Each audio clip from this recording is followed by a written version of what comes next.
Welcome. Another episode of Reflections as a Course in Miracles. I'm glad to be here, and though we are today at a different time, doesn't mean that we would be in a different state of mind, let's say. It's always perfect exactly as it is given, and we all learn here to trust in that guidance that comes from our holiness of spirit, of mind, of the one mind that is in a direct contact and communication with God's mind. And of course, for that we are invited to to, let's say, overcome or to be beyond what our own concepts from the past are. And of course, that is also the theme where we find ourselves and where we share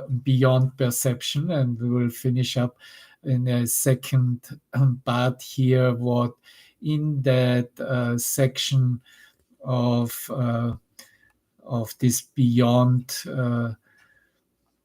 perception is given in the textbook of A Course in Miracles.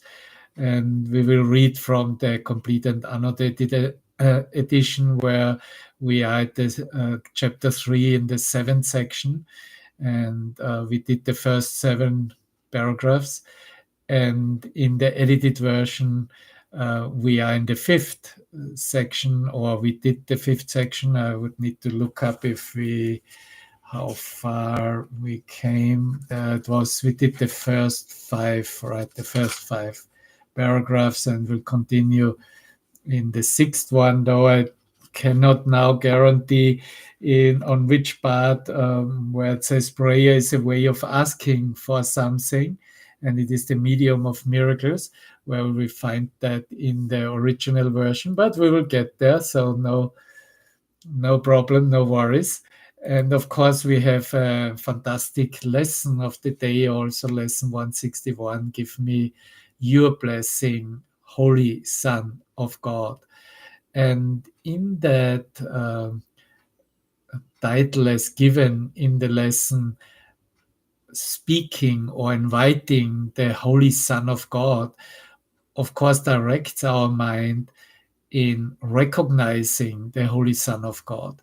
And each and every one of us, we are coming from traditional religious systems, and within the Roman Catholic Christian Church, the Holy Son of God was only directed to Jesus Christ or Jesus of Nazareth, and nobody else could claim to be a Holy Son or the Holy Son of God. And so that was probably why Jesus had to come back, and is coming back, and has come back, and is come back right now, so to speak, to show us that the Holy Son of God is every mind that accepts the perfection of creation for oneself. So if you are accepting to be perfectly created by God, then that makes you automatically a Holy Son of God. And of course, we will here get into tomorrow's lesson, then I am as God created me, and we will have some more clearer instructions given, as it was already in the 90s when we had for the first time then this title of the lesson. And but coming back to that idea of really recognizing the Holy Son of God as the one who is walking with us, as our brothers, as our neighbors, as our friend from out of time. Of course, it is the invitation throughout the entire lesson to go beyond the perception and the meaning that has been given to the Holy Son of God in a body. And so that going beyond perception is, first of all, a letting go of the concept and meanings that we have given the mind in the expression of the body. We don't want to forget that every expression in or as a body is, of course, and has its value to restore communication, has its value to experience for ourselves how forgiveness is working, and because it brings us together, right? And that working of forgiveness will always show us that there isn't really anything there that could be left as a perceptual reality in our mind. It is dedicated to the undoing process, and therefore dedicated to the disappearance of that what we call form association, body or world, no matter what it is, what we perceive, so that the mind enters and is really settled in the clarity of what beyond perception is as a recognition of who we are.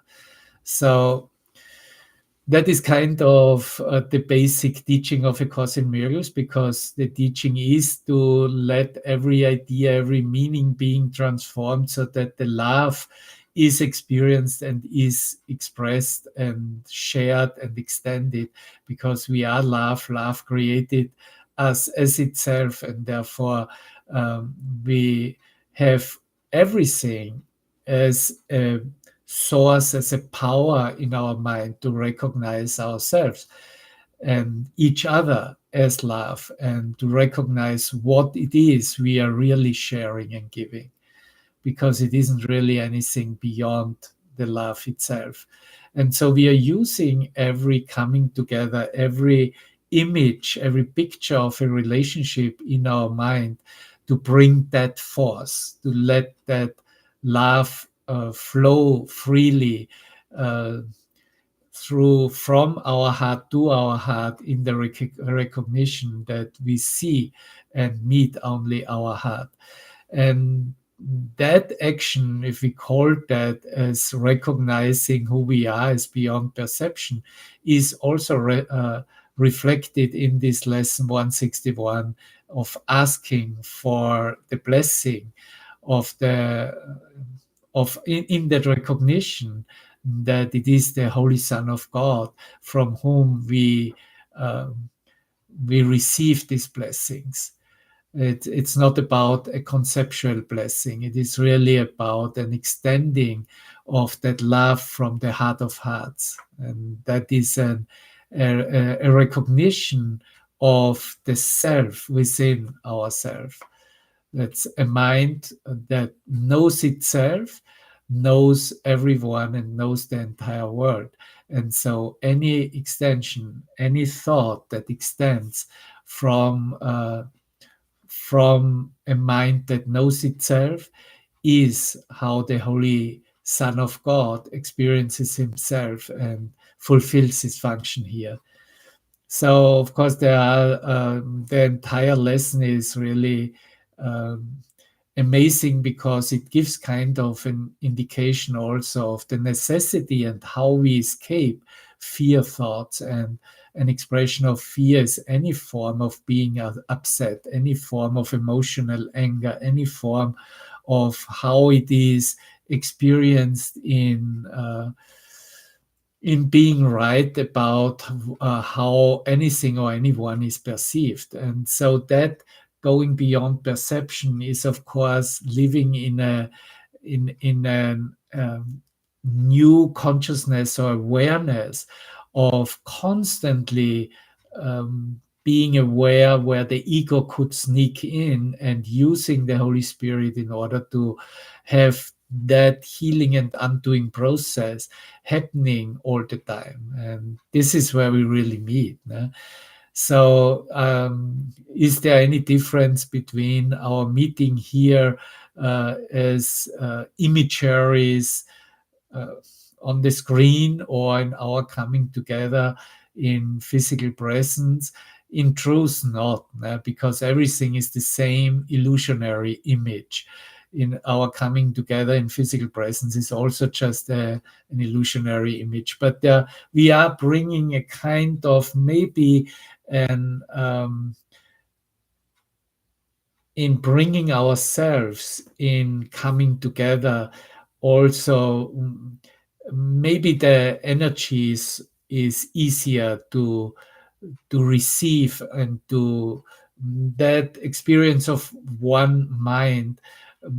I don't know, I can't really say it, but I always have kind of the feeling uh, that it might be a moment more immediate. There's less loopholes for the mind, because you could just listen to me now and do something in the kitchen, and your focus is indeed only at one thought. So that thought might jump back and forth, okay, I hear what you're saying, and now I'm focusing on preparing myself something in the kitchen.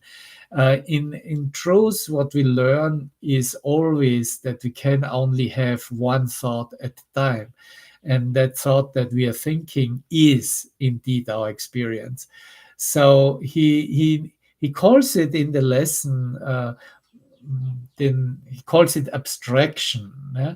And so that indicates a kind of a distance to our thoughts. And he goes all the way in and teaches in the second paragraph that complete abstraction is the natural condition of the mind. So it is a complete freedom from whatever representing a final quality, or have a final last perception, we could say. It is the natural condition of the mind, a complete abstraction. There's no identification indeed there in the mind of the Holy Son of God, who at least has this perspective and lives this complete abstraction in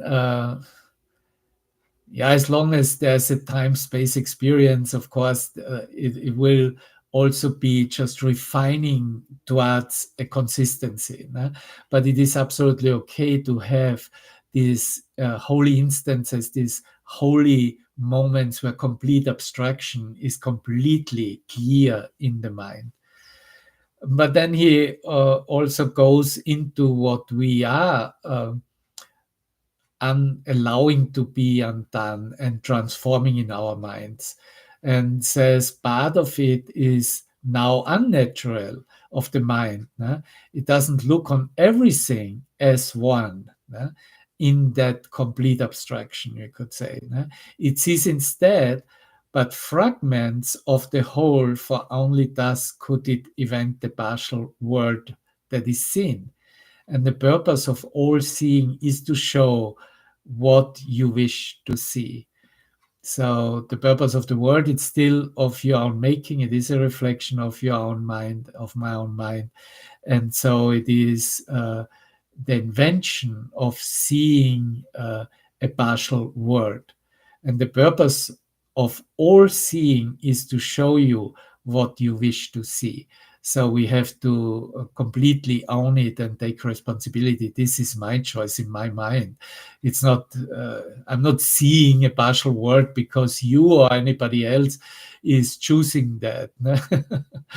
Yeah, but that's where we are coming from. And finally, Jesus gives us the answer in the mind training and in the course. And every mind that is really about the change of mind and the mind training of A Course in Miracles. It is the practice of the lesson. Sees then how that falls in place, and how it is completely acceptable to remember that there's nothing that is perceived that does not come from one's own thinking, is not a reflection of one's own thoughts. So everything I see comes from my own mind and represents my own thinking, or what I wish to see. And this is what you see, what you experience, what you perceive. And of course, we are here in that undoing process in which we are shown that indeed it is not here anymore, it is already at home, and we can see everything in a completely new light miraculously. And that means that there is nothing there that is threatening, there's nothing there that is really attacking, there's nothing there that could really take anything away from you. Everything becomes that agency of blessings, and therefore a healing agent. All hearing but brings to your mind the sounds it wants to hear. And then further down, it goes into one brother is all brothers, every mind contains all minds, for every mind is one.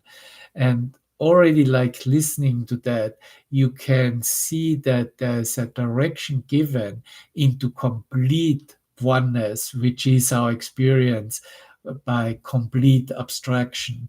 That abstraction needs to be the meaning of what anything that is still held in a cause and effect separated relationship. Oh, here are my thoughts and here are the effects that I perceive. If we let cause and effect be a one thing, because it is immediate and the one thing, then also, of course, we come to the clarity that the meaning that we have given to anything that is perceived is not so. And the mind is then directed and goes very naturally towards a source that offers true meaning. And true meaning only comes from the mind of God, only comes through the Holy Spirit. And true meaning will never, ever leave us on the timeline. It will always show us in the present moment, in the here and now, what we can remember and experience, touch and give each other. And it's all indeed only the thought of God, the love that we try to express and offer each other in an innumerable way, and thousands of millions and trillions of expressions. But the thought, the creative thought in love as love, is still one and the same. And only one mind is capable of grasping that or recognizing it. And that mind will then, of course, also recognize that all my brothers I see outside myself, my brothers as my own self-reflection, are my own, in that sense, creations. And beyond that, what I made up in form is really the creative light that comes from God and is forever, eternally the same one creative energy. And that allows us then to um, come to a clarity that however we were dealing with each other in the past, of um, what value we find within the relationship or within having each other or within perceiving um, whatever energies that are um, recognized in oneself and in the other, are completely unified and completely immersed into, they lose themselves into the eternal light presence. And so there is my thank you for you, for everyone walking with me in remembering that. This is the reason we have been given A Course in Miracles. And he just adds on, such is the truth. So this is wonderful. And then, of course, he talks also about the body as because that is where the reality was placed in ignorance, and that we feel limits um, it seems, he says, it seems to be the body that we feel limits our freedom and makes us suffer and at last puts out our life. Yet bodies are but symbols for a concrete form of fear. So he reminds us what that symbols, that picture my brother as a body was really made for. No? They are just symbols for a concrete form of fear. And what fear would that be? Ultimately, it would be the fear to uh, recognize in its totality that creative force, power of God's mind, in which no form can ever enter in or manifest itself. Ne? It would be the the fear of God in the sense of really completely letting go of any perceptual objectivity, anything that still could be perceived. Ne? It is, and we are bringing, of course, from holy instances that realization there is no word, or how the word has disappeared in our mind, and it was this like unexpressible, undescribable, and no words will ever do for that, but we are bringing that with us, and so we have a knowledge that this is forever true, that there is no form really here.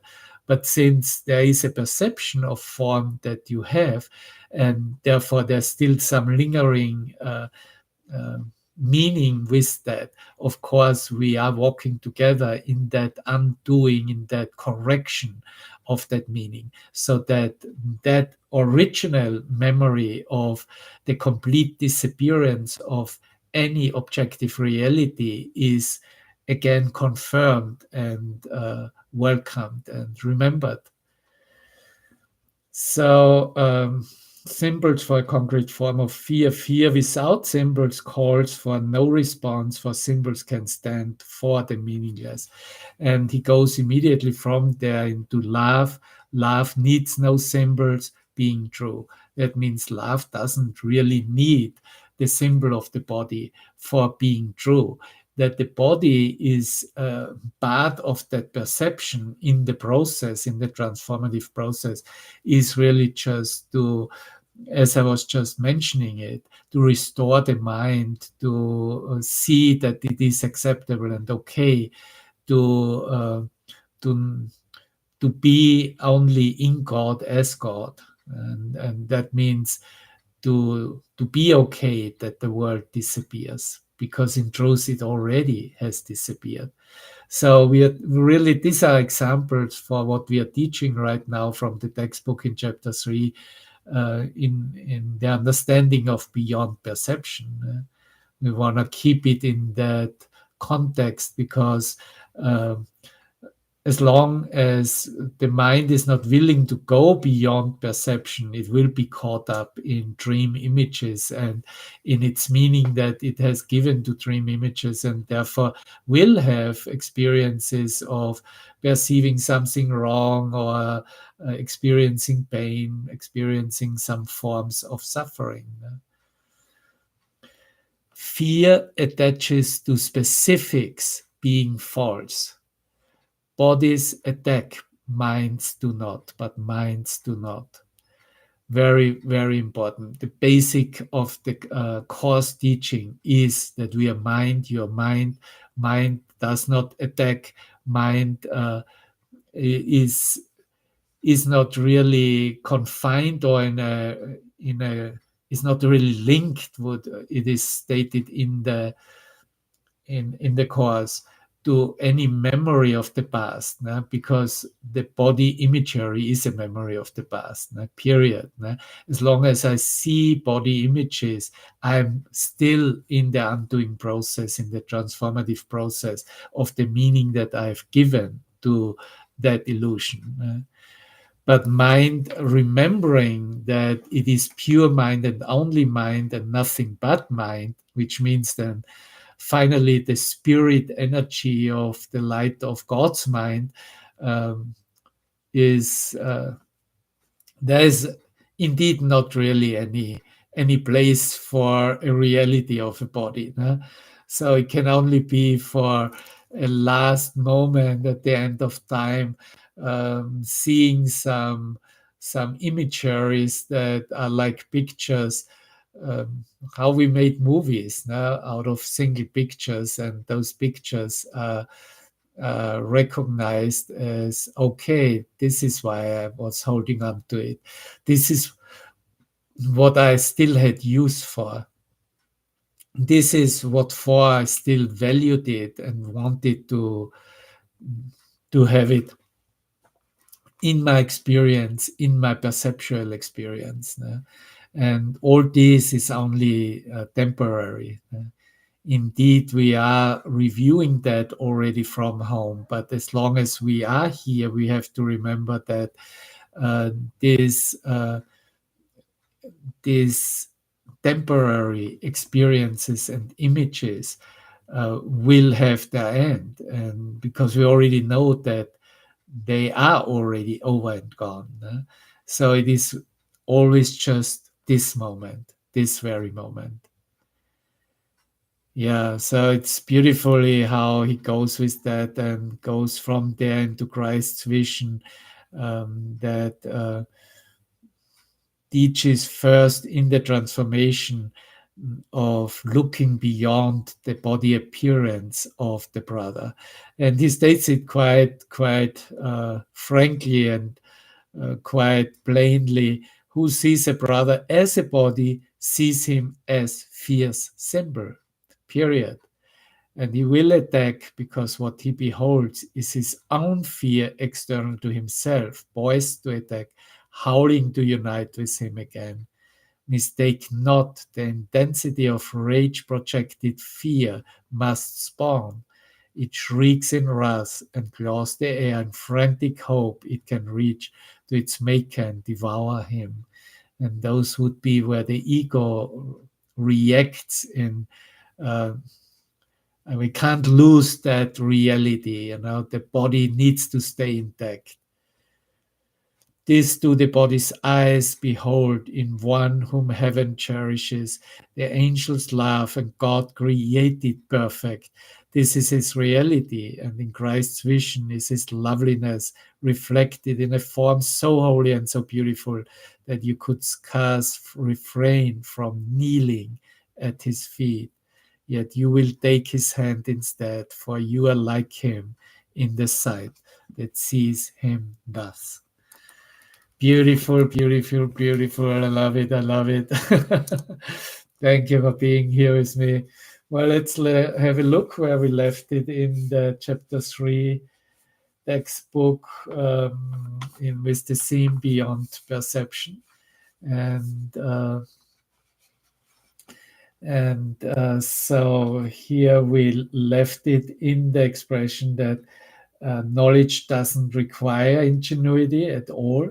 And when we say that truth shall set you free, we mean that all this kind of thinking is a waste of time, but that you are free of the need of engaging in it.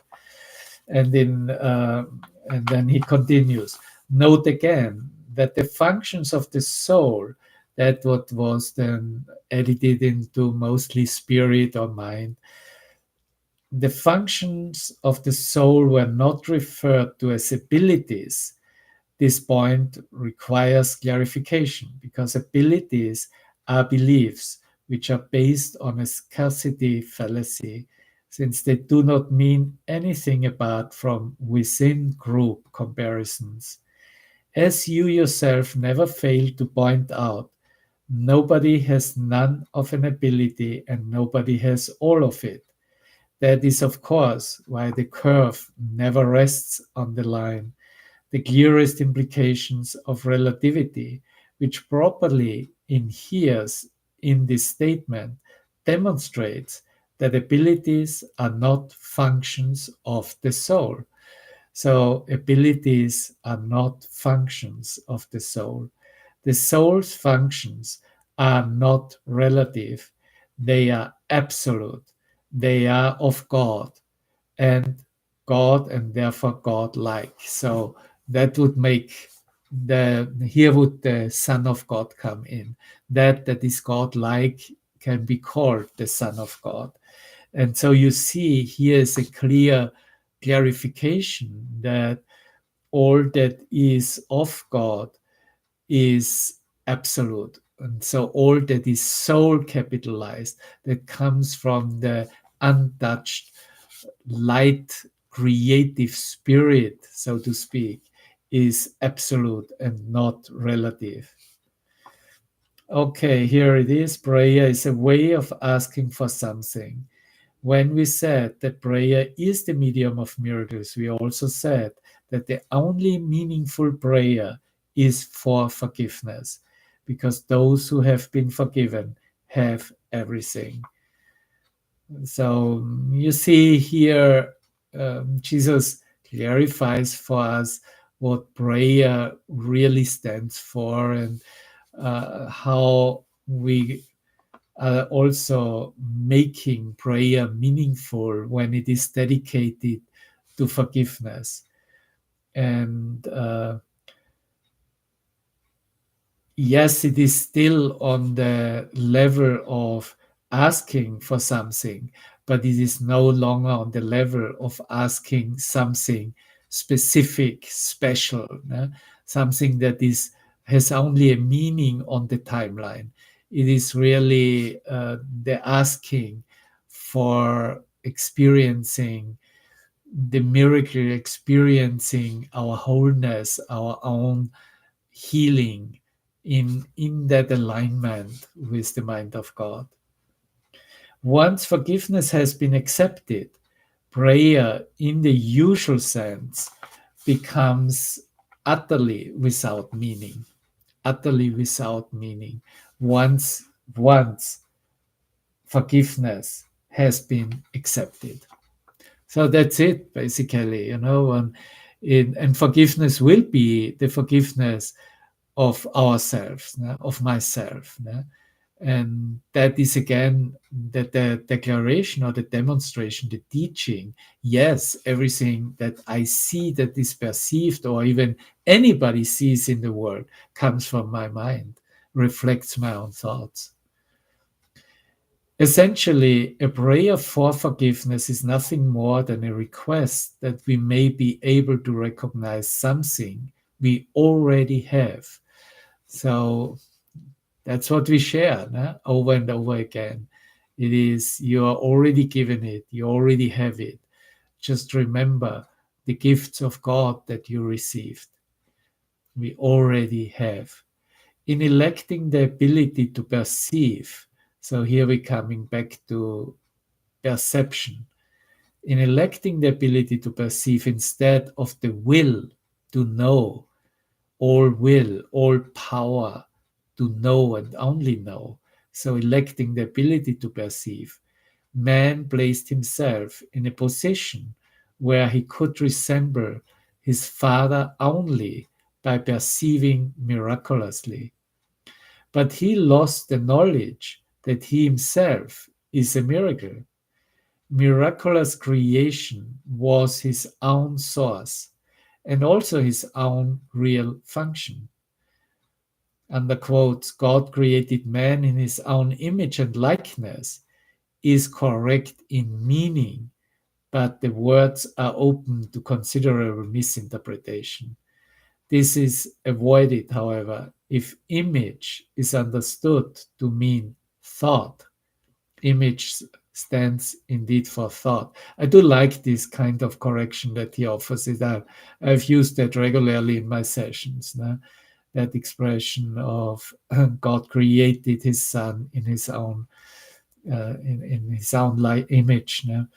And so he continues by saying, likeness is takeness of like quality. God created man in his own image and likeness.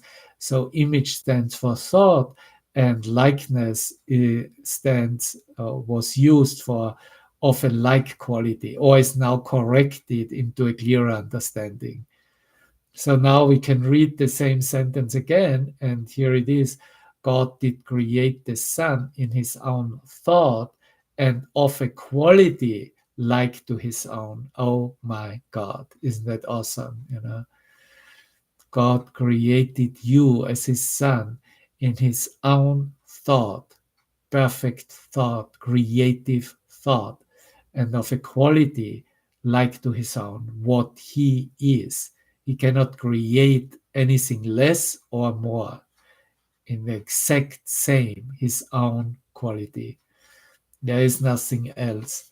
Perception is impossible without a belief in more and less. Unless perception at every level involves selectivity, it is incapable of organization.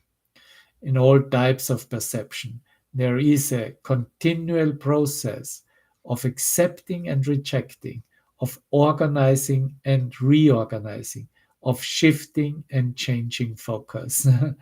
So a continual process. No? We all know it. No? Accepting and rejecting, organizing, reorganizing, shifting and changing focus.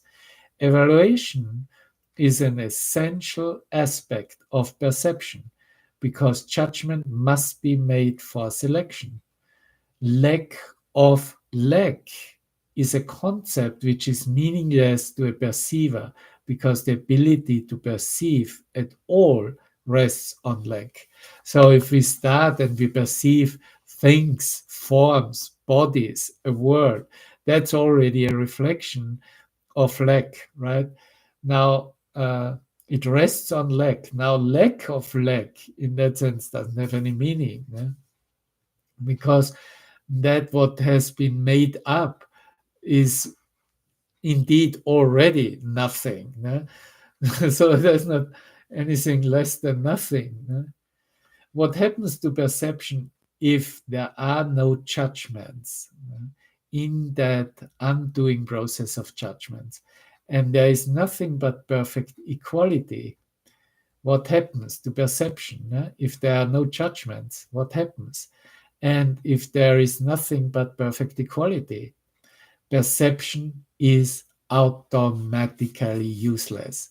And this is really where our perceptions of each other, of our human relationships, are flowing, or where where we end up. We have to admit and to recognize that the perception of them is automatically useless.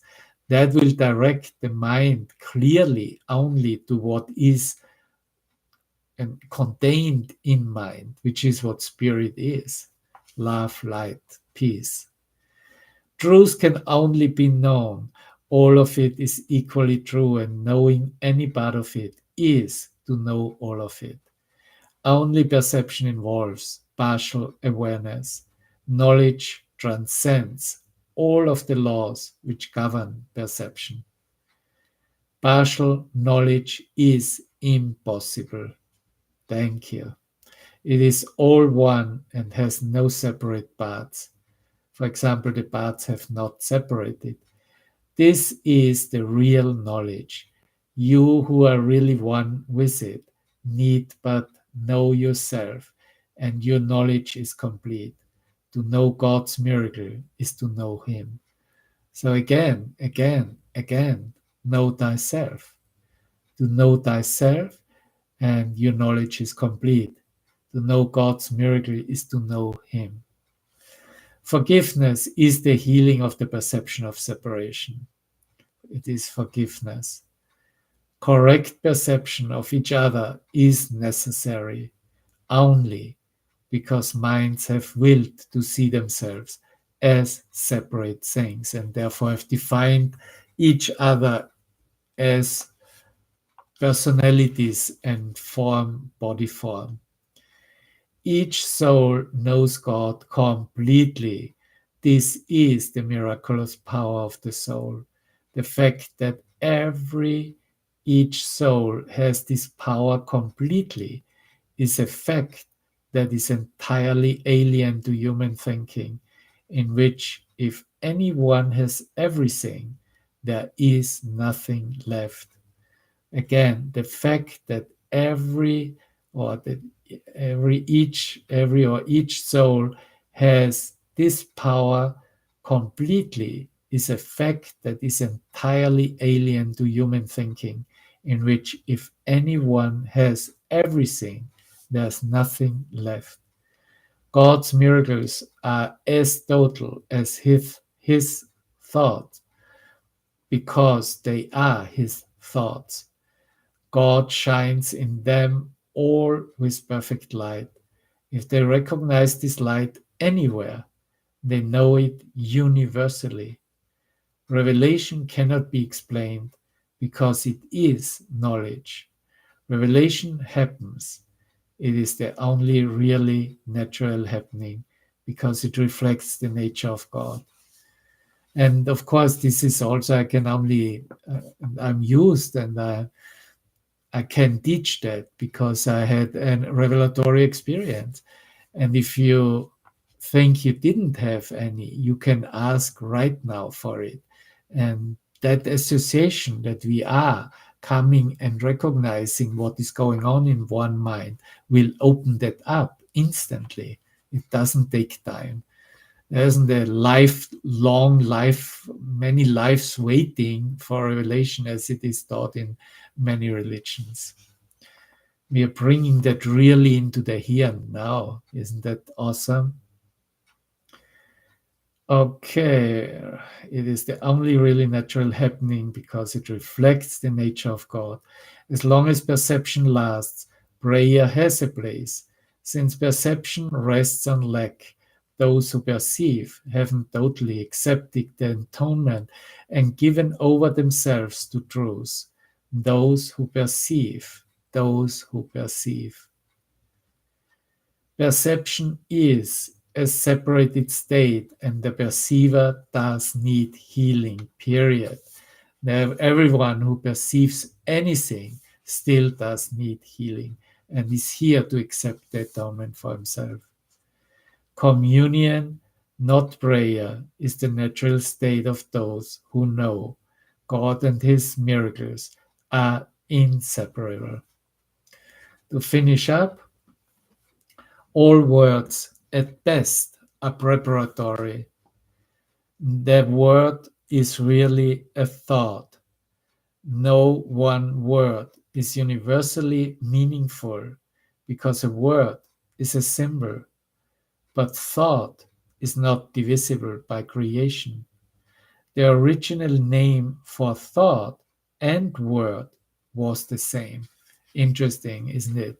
So he shows us what we use here in our human communication, using words, having thoughts about a trillion things, but the original name for thought or thinking and word expressing words was the same. The quotation should read, in the beginning was the thought. We are talking here about John, the Gospel of John 1. In the beginning was the thought, and the thought was with God, and the thought was God. How beautiful indeed are the thoughts of God who live in his light. Your worth is beyond perception because it is beyond doubt. Last sentence. Do not perceive yourself in different lights. Know yourself in the one light where the miracle which is you is perfectly clear. Do not perceive yourself in different lights. Know yourself in the one light where the miracle which is you is perfectly clear. Wow, beautiful. Thank you. Thank you. Thank you so much. Ja.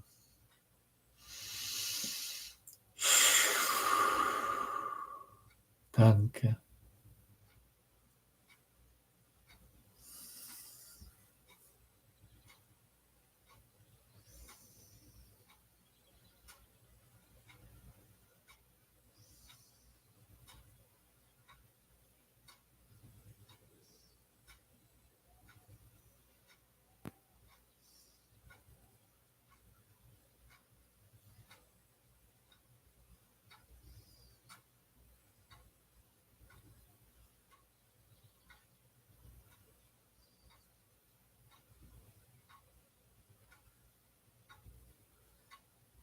And you see in that stillness of mind,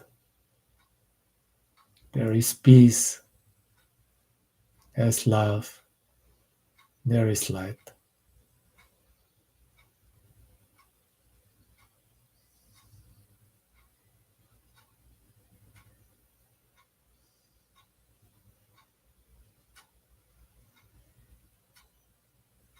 You are blessed and you can bless. Give me your blessings, O Holy Son of God.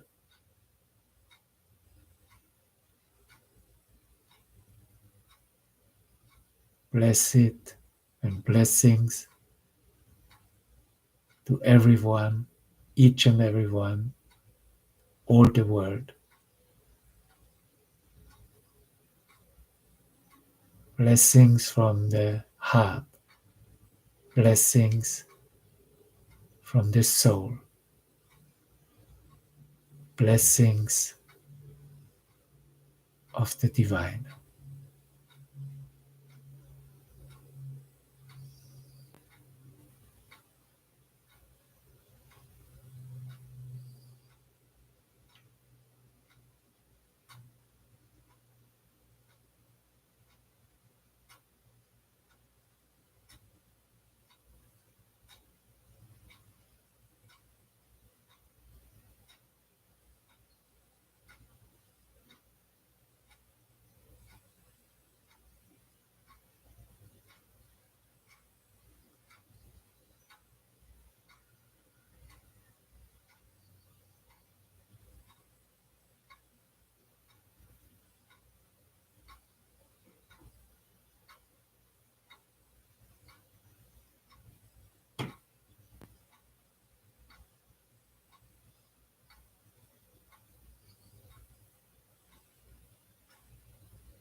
Thank you.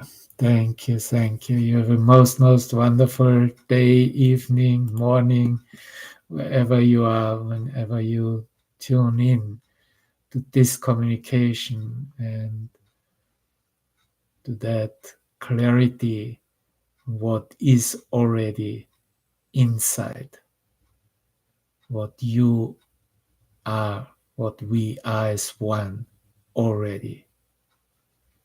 I love you and see you everywhere. Bye bye.